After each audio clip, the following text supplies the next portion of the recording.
Bazooka की यह डरावनी कहानी एक ऐसे व्यक्ति के बारे में है जो अपनी मृत पत्नी की यादों में पूरी तरह से खो जाता है और मर जाता है, लेकिन एक दिन वह एक बेजुका बनकर लौटता है। ये कहानी हमारे गांव की है, जहां पर सब खुशहाली से रहते हैं और सभी अपने काम में मस्त रहते हैं। पर यहाँ पर एक भयानक सच ऐसा है जिसके बारे में सभी बात करने से डरते हैं। बात ऐसी है कि गांव से थोड़ी दूरी पर एक खेत है जहाँ पर कोई नहीं रहता और उस खेत का मालिक और उसका परिवार कोई नहीं है। अब आप ऐसा सोचेंगे कि फिर तो लोगों ने उस खेत पर कब्जा कर लिया होगा। दरअसल कोई उस खेत पर कब्जा करना तो दूर उस खेत की ओर मुड़कर भी नहीं देखता। ऐसा इसलिए है क्योंकि उस खेत की रक्षा करता है एक भयानक बेजुका, और लोगों का मानना है कि उस बेजुके में उस खेत के मालिक की आत्मा है, जो कि अपने खेत और उस खेत पर बने घर से काफी प्यार करता था।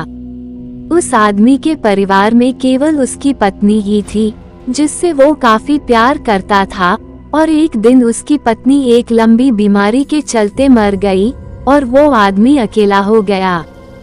धीरे धीरे उसने अपनी पत्नी की याद में खाना पीना बंद कर दिया और वो अपने खेत में बने बेजुका के पास आकर बैठ गया, और वो वहां से तब तक नहीं उठा जब तक कि उसकी मौत नहीं हो गई। गांव वालों ने उसको उसी जगह पर दफना दिया था, उस बेजुका के नीचे, और तब से कहा जाता है कि उसकी आत्मा उस बेजुका में है और वो अपने घर और खेत की देखभाल करता है।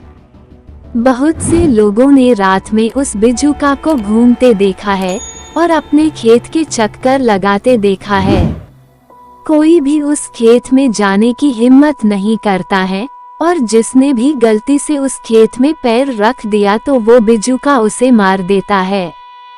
बहुत से शराबी बहुत समय पहले उस खेत में शराब पीने गए और उस खेत में पेशाब किया और दारू पीने लगे, तो उनकी महफिल में वो बेजुका भी शामिल हो गया, और उसे देखकर सभी शराबियों का नशा उतर गया और सब उस जगह से भाग निकले।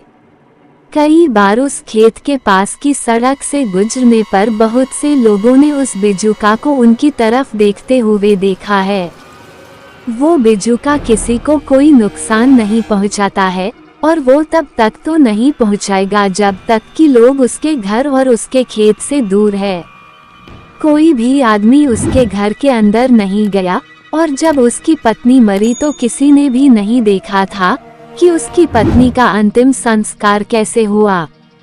पर वो बेजुका आज भी उसी खेत में रहता है, और अब उस खेत के चारों तरफ घनी और लंबी लंबी झाड़ियां उग गई है और अंदर देख पाना काफी मुश्किल हो गया है।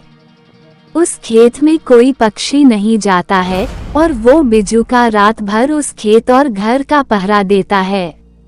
मुझे नहीं पता कि आप ये कहानी किस भावना के साथ सुनेंगे, पर यह कहानी काल्पनिक है। सो आई होप गाइस आपको ये हॉरर स्टोरी अच्छी लगी होगी। सुनने के लिए धन्यवाद।